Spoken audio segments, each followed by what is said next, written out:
काय झालं हे बिबट्याची विरुद्ध कमिटी मी करायला लावली महाराष्ट्राची पहिली मुनगंटीवार साहेबांना काही नव्हतं लक्ष यांचं मग ती कमिटी तयार झाली मग कमिटी तयार झाली असे मुद्दे आले की शेतकरी रात्री पाणी जात नाही हा भीतीमुळे मग दिवसा लाईट घ्या मग आम्ही तो आग्रह धरला राज्यासाठी की मग कोणते क्षेत्र निवडले समजा खेड असेल आंबेगाव असेल जुन्नर असेल शिरूर असेल आणि नागपूरच्या साईडची असेल तर तिथं दिवसा लाईटचं सरकारने मान्यता दिली आता प्रश्न होतो की रात्रीचं पण लाईटचं अवघड आहे ना लोक काय म्हणतात लाईट असल्याने तो घेतो लाईटला तो आला परत मी मुद्दा मांडला की हे बिबटे ते ह्याला सोडा पुढे नेऊन नागपूरला आपलं ताडोबाला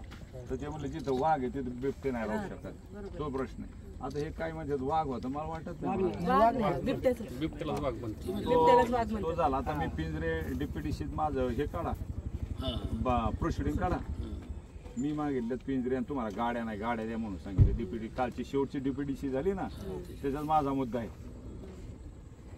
सातपुते साहेबाचं माझं बोलणं झालं आणि तुम्हाला गाड्या नाही ना मला सांगा तालुक्याला आरोफोनला सगळीकडे गाड्या आहेत का ही वास्तवता आहे काय किमान जुन्नर डिव्हिजन मध्ये तरी पाहिजे मी म्हणलं पिंजऱ्याची बी रचना नीट बदला ते इझिली नेता येईल ऑपरेट करता येईल असं काय करता येईल ते करा पिंजऱ्याची संख्या वाढवा आता एक समजा बिबट्या तुम्ही इथे दिसला उद्या तो तिकडे दिसतोय मग तुम्ही इकडचे पिंजरे काढून तिकडे बसवणार का आज लोकांचे जीव जातात ना आज बिचारा किती वाईट वाटलं मला 4 वर्षाचं पोरग जाते समोर डोळ्यासमोर दिसते त्याच्यापेक्षा काय दुखते आणि त्यांचं हे करा मी कॅस्ट्रेशन करा मी सांगितलं होतं ह्यांचं म्हणजे सिरियसली विचार करावा साहेब अधिकाऱ्याने सुद्धा केला पाहिजे अधिकाऱ्याने सांगितलं पाहिजे त्या मंत्र्यांना प्रस्ताव गेला आपला कॅस्ट्रेशन प्रस्ताव गेलाय परत एक रिवाईज प्रस्ताव आता परत एकदा पाठवायचे काय होतं जीवितहानी काही चांगलं बस त्यात पैसे विकतील तू कोणाला सापडू शकत नाही तो